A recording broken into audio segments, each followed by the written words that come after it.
Assalamualaikum warahmatullahi wabarakatuh. Waalaikumsalam warahmatullahi wabarakatuh. Selamat pagi, Sobat Awal Perpustakaan SMA Negeri 32 Jakarta. Bertemu lagi dengan acara Bincang-Bincang Buku di Perpustakaan. Saat ini, saya Andika Restu sebagai Kepala Perpustakaan SMA Negeri 32 Jakarta ditemani oleh Bapak Imam Mudin yang biasa disapa dengan Bapak Imam. Beliau adalah guru pendidikan agama Islam di SMA Negeri 32 Jakarta. Kabarnya Pak Imam? Alhamdulillah baik Pak Andika. Sehat ya Pak Andika ya? Alhamdulillah sehat. Nih, ada kopi Pak Imam. Ayo siap. Ya, bisa kita seruput dulu sebelum kita mulai. Yuk, kopi dulu teman-teman.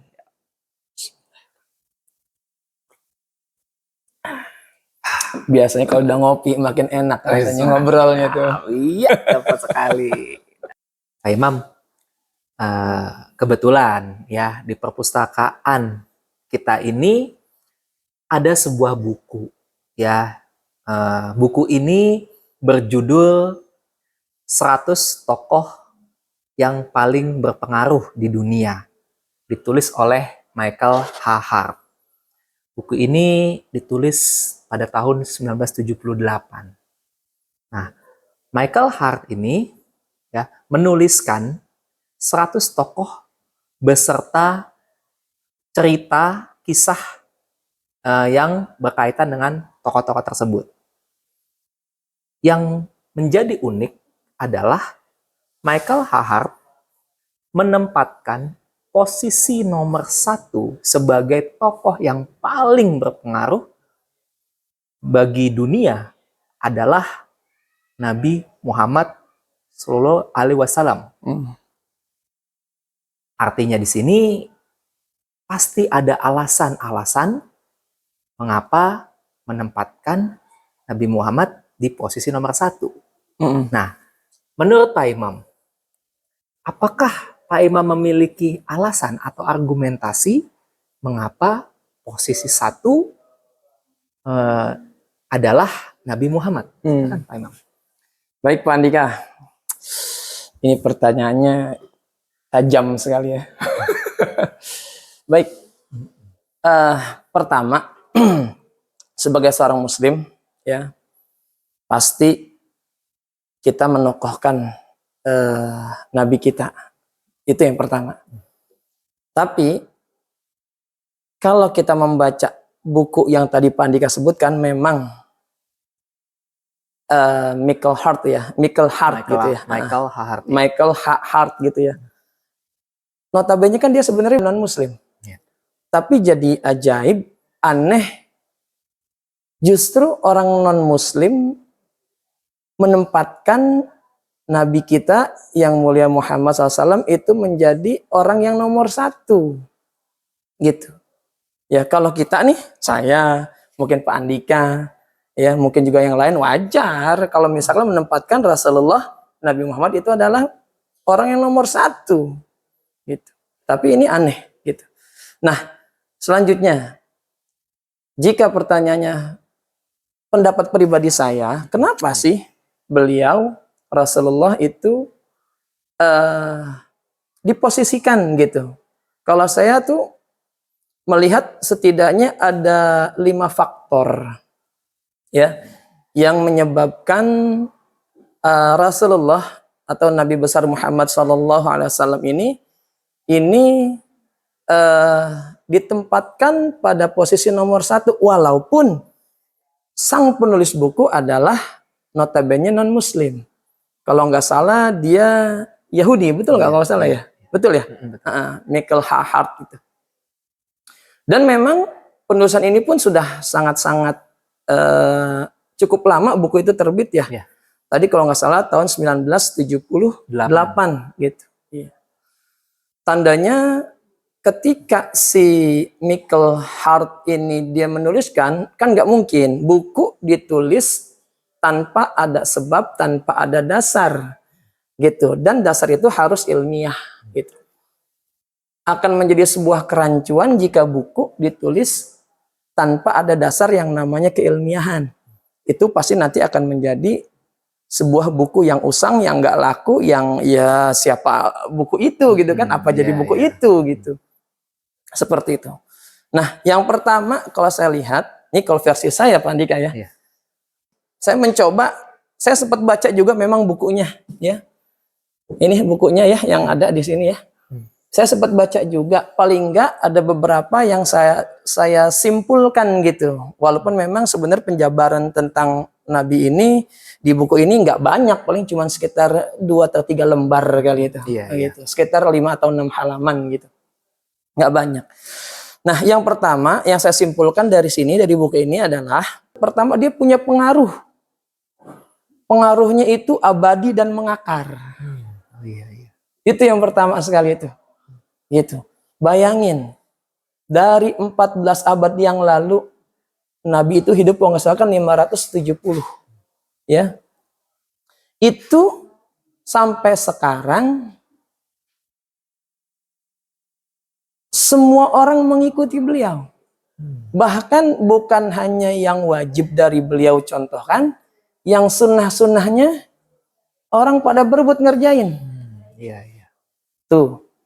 Ya, sunnahnya apa? Banyak sunnah-sunnah Rasul itu kan. Sunnah itu kan kalau kita bicara sunnah, itu ada sunnah qauliyah, ucapan, sunnah fi'liyah, perbuatan, dan sunnah takririyah, ketetapan gitu. Yang dimana Rasul mendiamkan, tapi itu menjadi sebuah kebolehan.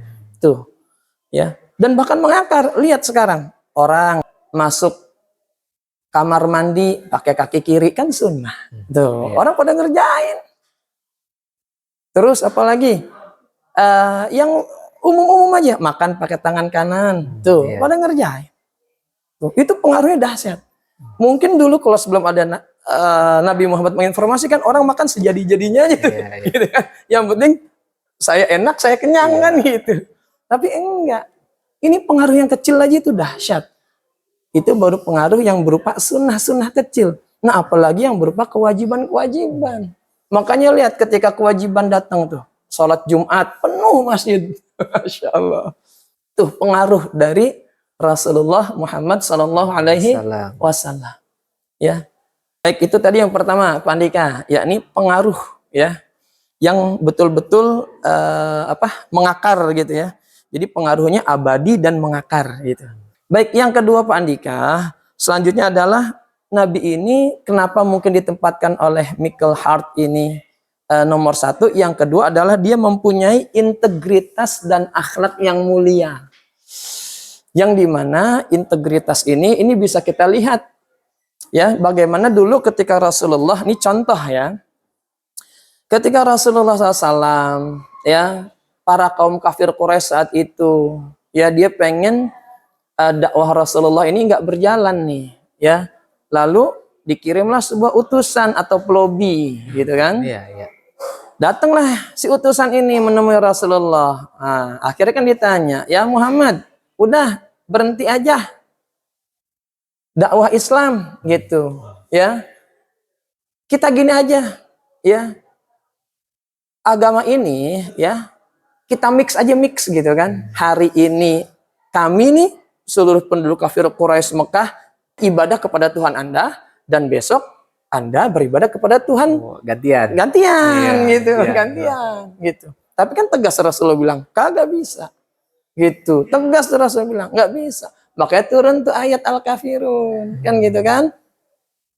Nah, akhirnya ya namanya pelobi kan nggak mau kalah. Datang lagi, ngasih lagi sesuatu yang lebih istimewa apa? Datang lagi dia. Ya Muhammad, Anda maunya apa? Kalau Anda mau jabatan yang tinggi, nah, kata pelobi nih, gitu kan. Kalau Anda mau jabatan yang tinggi, kita akan kasih. Anda akan kami tempatkan ke posisi yang paling tinggi. Gitu. Di antara suku-suku pemimpin-pemimpin kafir Quraisy yang ada di Mekah. Gitu. Yang penting satu, berhenti dakwah Islam. Tapi Nabi menolak lagi. Ya namanya pelobi, lagi-lagi datang lagi, nawarin lagi. Ya, oke, Muhammad, kalau Anda nggak mau jabatan, kekayaan. Tuh, kita kasih. Ya, kami akan mengumpulkan. Tuh, kata pelobi. Kami akan mengumpulkan harta-harta kekayaan dari orang kafir Quraisy Mekah ini, suku-suku yang ada di Mekah akan mengirimkan upeti kepada engkau ya Muhammad, asal engkau berhenti dari dakwah Islam. Gitu. Tapi Nabi bilang apa? Enggak bisa, dia tolak lagi sama Nabi. Integritas. Tuh. Jabatan ditolak, kekayaan ditolak. Selanjutnya yang berat bagi laki-laki, perempuan. Iya. Perempuan nih. Iya. Apa kata Plobi? Ya Muhammad, kalau emang udah jabatan nggak mau, kekayaan nggak mau, Anda pilih dah perempuan yang cakep di sini yang mana. Tinggal engkau sebut, kalau dia masih gadis, akan aku minta kepada orang tuanya. Kalau dia udah jadi bini orang gitu ya, akan aku minta tuh suaminya nyerahin gitu. Tapi Rasul bilang apa? Kagak mau. Integritas Rasul itu. Dahsyat. Tuh. Tapi selain berintegritas, Rasul juga sungguh-sungguh mempunyai akhlak yang mulia. Akhlak yang mulianya apa? Ini bisa kita lihat. Dalam sirah tuh banyak tuh. Kasus-kasus kejadian yang gimana Rasulullah mempunyai akhlak yang mulia walaupun dia udah dicaci, dihina, dimaki. Ya, ini contoh kasus. Ketika Rasulullah SAW itu sering dihina oleh orang Yahudi yang matanya buta. Iya, saya pernah dengar kisahnya itu. Pernah dengar kan? Bagaimana akhlak Rasulullah tuh? Ya, di sudut pasar kota Madinah. Ya, ada seorang yang lemah. Itu kan seorang yang lemah. Kalau kita nih, biasanya kalau dihina sama orang lemah, kita pites tuh. Iya. Emosi. Tapi berbalik ketika yang menghina kita orang yang punya jabatan. Gitu. Tapi Rasulullah enggak kayak gitu, Nabi Muhammad. Justru beliau mempunyai belas kasih terhadap orang yang seperti itu. Ya, setiap hari ini orang, Masya Allah, Pak Andika, dihina Nabi. Tapi setiap hari pula juga Nabi selalu bawa makanan, roti, ya, ke pasar kota Madinah, lalu ditemuin orang itu, ya, walaupun dia lagi ngoceh gitu kan, ngomong Muhammad orang gila, Muhammad penipu, Muhammad tukang sihir, tapi tetap Nabi kasih makan dia. Itu akhlaknya tuh. Subhanallah. Luar biasa. Dahsyat tuh. Gitu. Itu salah satu akhlak yang memang sulit sampai sekarang.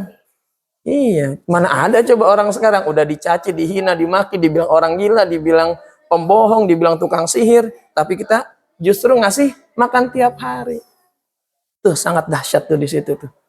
Sampai-sampai sahabatnya Abu Bakar, ya ketika Rasulullah tiada, ya, itu dia nanya tuh ke anaknya, yang nih istri dari Rasul yang namanya Aisyah. Ya Aisyah, ada nggak sunnah tuh lagi-lagi tuh sunnah Rasulullah Nabi Muhammad yang belum aku lakukan. Lalu Aisyah bilang, ada ayahanda. Ya, semua sunnah sudah kau lakukan, tapi ada satu yang belum kau lakukan. Apa itu? Nah, Aisyah bilang, Rasulullah biasanya tiap hari di pagi hari ngebawain roti. Buat siapa? Tuh, orang pengemis yang ada di sudut pasar Madinah. Ya, gimana ciri-cirinya? Gampang. Ya, dia suka menghina Nabi. Iya. Ya, cari aja, ketemu dah. Nah, pas ketemu bener. Lalu sampai saat itu Abu Bakar ngasih makan. Lalu orang ini bilang nih si pengemis, "Enggak, Anda siapa?" "Aku adalah orang yang biasa kau kasih makan, yang biasa memberi makan kepada engkau." Lalu pengemis ini bilang apa? "Bukan, engkau bukan orang yang biasa ngasih makan aku. Karena orang yang biasa ngasih makan aku, ketika dia memberikan kepada aku, tidak susah mulut ini mengunyah dan nggak susah tangan ini juga untuk bekerja gitu loh." Itu tandanya apa? Tandanya Rasulullah udah memapahnya, lalu disuapin ke. Iya, karena memang ternyata mungkin gitu ya. Kenapa dibilang mulutnya agak nggak susah? Karena memang kalau roti Arab tahu sendiri kan ya. Iya, kalau kita buat mukul sesuatu bisa pecah. Roti kering. Tapi Rasulullah udah dilembukin dulu, lalu disuapin. Bayangin sampai seperti itu. Sampai-sampai Abu Bakar sendiri bilang, ya, ini ya Allah, ya. Akhirnya apa kata Abu Bakar? "Wahai pengemis, tahukah engkau siapa yang biasa menyuapi engkau setiap hari? Memang bukan aku." Ya. Siapa dia?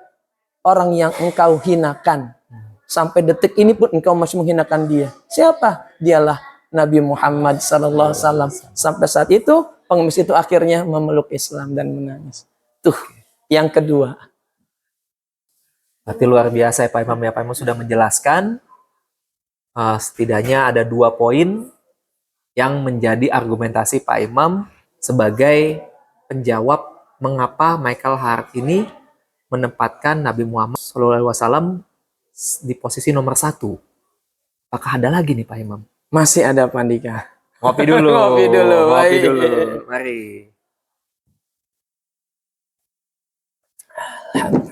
Silakan Pak Imam. Baik, untuk poin nomor 3-nya, yakni bagaimana Nabi Muhammad itu dapat mensinergikan antara agama ya dengan kehidupan nyata. Gitu. Ya. Bagaimana kita mesti taat sama orang tua. Tuh, itu kan salah satu tuh, mensinergikan antara agama dengan kehidupan nyata keseharian. Seharian.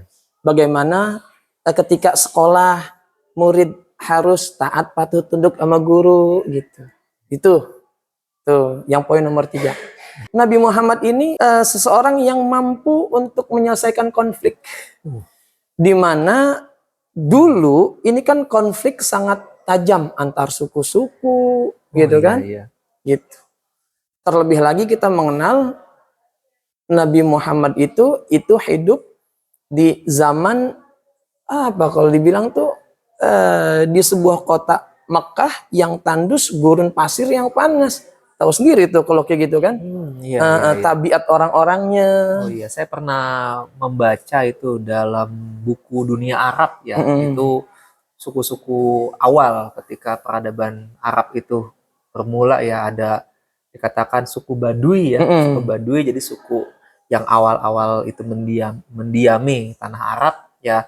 Dimana suku Baduy ini adalah suku pengembara dan juga pengembala, itu ada berternak gitu. Nah di padang pasir di wilayah itu memang suku-suku ini bisa dikatakan sangat apa ya, berpegang teguh dengan kesukuannya, sehingga dikhawatirkan jika bertemu suku lain akan terjadi konflik seperti itu mungkin. Betul. Nah di sini Nabi Muhammad memiliki kemampuan seperti halnya yang tadi dikatakan oleh Pak Imam, penyelesaian konflik ya terhadap konflik di suku-suku tersebut gitu. Seperti itu Pak Imam. Iya. Contoh yang paling gampang aja ketika menaruh Hajar Aswad. Jadi dulu itu antar tokoh kafir Quraisy itu berebut tuh dulu ketika waktu itu terjadi bencana di mana Ka'bah saat itu porak-poranda gitu. Nah, akhirnya suku-suku itu karena memandang yang namanya Hajar Aswad ini adalah sesuatu yang penting gitu kan, ini saling berebut mau menaruh. Tapi ya suku A, suku B, suku C bahkan mereka siap mau perang gitu. Nah, tapi dengan keteladanan Nabi, ya akhirnya apa? Ya udah, Hajar Aswad akhirnya selendang Nabi ditaruh nih, ya. Terus suku A megang pojok sebelah sana, suku B megang pojok sana, suku C, suku D, lalu Nabi yang ngangkat taruh. Nah, akhirnya mereka ngangkat mendekati tempat Hajar Aswad yang sekarang berada. Nah, kan bingung lagi nih siapa nih yang bawa naruh, gitu kan? Yang lain pada saling berebut, akhirnya apa? Nabi lagi yang naruh. Tuh. Kerennya Nabi itu. Tuh, ya. Nah, yang terakhir yang kelima, Nabi Muhammad ini adalah politikus terbesar. Kenapa dikatakan terbesar? Karena dia dapat menyatukan suku-suku Arab yang sangat keras wataknya, gitu. Nah, kita bisa lihat yang tadi juga digambarkan ya, bagaimana watak-watak dari suku-suku Arab itu apa-apa senggol dikit bacok gitu kan. Iya. Begitu. Zaman itu gitu. Ya, terus juga yang kerennya lagi adalah dalam masa waktu kita tahu ya, Nabi itu hidup ketika diangkat menjadi Nabi usia 40, meninggal di usia sekitar 62 tahun sekian. Tapi lihat Islam tuh pengaruhnya. Masya Allah. Bukan hanya di wilayah Arab, tapi juga sedunia. Tuh kerennya tuh. Politikus terbesar beliau. Luar biasa, Subhanallah. Ya itulah kurang lebih 5 hal yang menjadi poin catatan besar saya gitu ya, Pak Andika, kenapa mungkin Michael Hart ini menempatkan Nabi Muhammad sebagai posisi nomor 1. Ini kan sudut pandang saya gitu. Seperti itu Pak Andika. Berarti jika saya menyimpulkan apa yang disampaikan Pak Imam itu bisa dikatakan serupa dengan disampaikan oleh Michael Hart, ya. Bagaimana argumentasi atau alasan menempatkan Nabi Muhammad SAW di posisi nomor 1 sebagai 100 tokoh paling berpengaruh di Di dunia. dunia, baik. Tapi saya pengen nanya ke Pak Andika sekarang nih. Nggak apa-apa ya nanya ya. Gantian ya. Baik, Pak Andika, lagi-lagi ini kan kalau tokoh-tokoh pengaruh dunia versi Michael Hart ya, ini kan dituliskan sama beliau nih tahun 1978 kalau nggak salah. Iya, 78. Nah, menurut Pak Andika ya, kalau untuk saat ini nih ya, kira-kira ada nggak tokoh-tokoh yang bisa masuk ke buku ini? Atau penambahan atau pengurangan lah. Oke, baik. Kira-kira gimana tuh? Gitu. Ini berarti sudut pandang saya ya. Iya. Jadi versi Pak Andika. Versi Pak Andika. Gitu. Ya, Terus semoga juga yang nonton sepakat. ya kan kita perlu tahu ini kan ya namanya penulis 1978. Mungkin sekarang kan udah abad 21, udah banyak lagi tokoh-tokoh yang mempunyai pengaruh gitu kan untuk orang banyak di dunia ini. Kira-kira gimana menurut Pak Andika? Oke, baik. Memang terima kasih nih. Luar biasa nih. Saya ditantang untuk menyampaikan pendapat saya. Ini jarang-jarang nih Kan gantian. sebagai moderator ditanya balik. Baik, Pak Imam. Bagi saya mungkin ada beberapa tokoh yang bisa dikategorikan masuk ya sebagai tokoh berpengaruh ya pada dari abad 21 ini ya. Saya bagi beberapa tokoh ya diantaranya ya. Kalau di bidang teknologi, kenapa saya katakan bidang teknologi? Karena saat ini abad 21 ini kehidupan manusia itu terintegrasi dengan teknologi, terutama dunia maya ya, dunia internet, media sosial dan juga AI atau kecerdasan buatan. Nah, menurut saya ada beberapa tokoh yang mungkin bisa masuk di dalam 100 tokoh tersebut ya, atau menggantikan ya. Mungkin menggantikan di sini ya jelas mungkin bukan posisi yang teratas ya, karena kalau posisi tadi yang kita bahas Nabi Muhammad itu jelas tidak akan tergantikan menurut saya, karena sampai hari ini pun keteladanan ya dari Nabi Muhammad itu menjadi pedoman hidup keseharian ya. Sedangkan tokoh-tokoh yang akan saya sampaikan saat ini akan menjadi semacam rujukan untuk kebiasaan kita hidup ya, jadi hanya rujukan ya. Jadi memang sebaiknya sih apa yang dilakukan oleh tokoh-tokoh yang akan saya sampaikan itu bisa menjadi ilham atau inspirasi dalam kehidupan kita ya. Kalau di bidang teknologi mungkin saya akan memilihnya Elon Musk ya dan Mark Zuckerberg ya. Alasannya apa? Memiliki kontribusi dalam dunia internet saat ini dan dunia AI, kecerdasan buatan. Nah, sedangkan untuk dunia pendidikan, saya memilih salah satu tokoh pendidikan wanita yang cukup berpengaruh di dunia, yaitu adalah Malala Yousafzai. Beliau ini terkenal karena memberikan pengaruh agar para wanita di dunia memiliki hak yang sama dalam dunia pendidikan. Dan terakhir adalah Greta Thunberg. Beliau ini adalah tokoh aktivis lingkungan hidup yang selalu menyuarakan pentingnya pelestarian hidup bagi kehidupan manusia yang lebih baik. Nah, sudah sampai di akhir nih, Pak Imam. Siap. Ya, Saya selalu siap. Sampai di sini dulu bincang-bincang buku kita hari ini. Semoga apa yang kami bincangkan bermanfaat untuk kita semua. Sekali lagi, saya Andika Restu Prasetyo sebagai Kepala Perpustakaan SMA Negeri 32 Jakarta. Mohon maaf jika ada kekurangan. Sampai bertemu kembali di bincang-bincang buku selanjutnya. Assalamualaikum warahmatullahi wabarakatuh. Waalaikumsalam.